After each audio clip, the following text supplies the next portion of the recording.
Local tourism പഠിക്കാൻ വേണ്ടിയിട്ട് നമ്മുടെ ടൂറിസം വകുപ്പ് ബാലിയിലേക്ക് ഒരു ടീമിനെ പറഞ്ഞിരുന്നു കുറച്ച് മാസങ്ങൾക്ക് മുമ്പ്. ശരിക്ക് ടൂറിസം പഠിക്കാൻ വേണ്ടിയിട്ട് എക്സാക്ട്ലി നമ്മളെ ഡൊമസ്റ്റിക് അല്ലെങ്കിൽ ലോക്കൽ ടൂറിസം പഠിക്കാൻ വേണ്ടിയിട്ട് അവർ വരേണ്ടത് ബാലിയിലേക്കല്ല, ഇന്തോനേഷ്യയിലെ സെൻട്രൽ ജാവയിലേക്കാണ്, എസ്പെഷ്യലി ഇതുപോലത്തെ സ്ഥലങ്ങളിലേക്ക്. ഇപ്പോൾ ഞാൻ നിൽക്കുന്നത് almost same ambience of Narangathode അല്ലെങ്കിൽ തുഷാരഗിരി നമുക്ക് പറയാൻ പറ്റും. കോഴിക്കോടിൻ്റെയും വയനാടിൻ്റെ ഒക്കെ ഓൾമോസ്റ്റ് സെയിം ആംബിയൻസ് ഉള്ള ഒരു സ്ഥലമാണ് ഇപ്പോൾ ഞാൻ നിൽക്കുന്ന ഈ സ്ഥലം.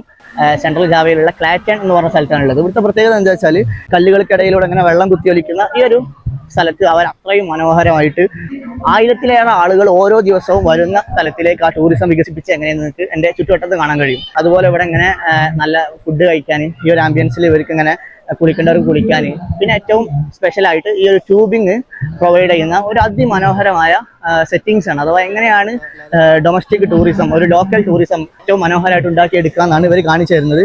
ഇത് കാണാൻ കഴിയും. ഇത് ഓൾമോസ്റ്റ് സെയിം നാരങ്ങാത്തോട് അല്ലെങ്കിൽ തുഷാരഗിരി, നമുക്ക് ഇതിനേക്കാളും മനോഹരമായ സ്ഥലങ്ങളുണ്ട്. പക്ഷേ നമ്മളെ ടൂറിസം എന്തുകൊണ്ട് ഈ രൂപത്തിൽ ഡെവലപ്പ് ആകുന്നില്ല എന്നുള്ളത് നമുക്കൊന്ന് ആലോചിക്കാവുന്നതേ ഉള്ളൂ.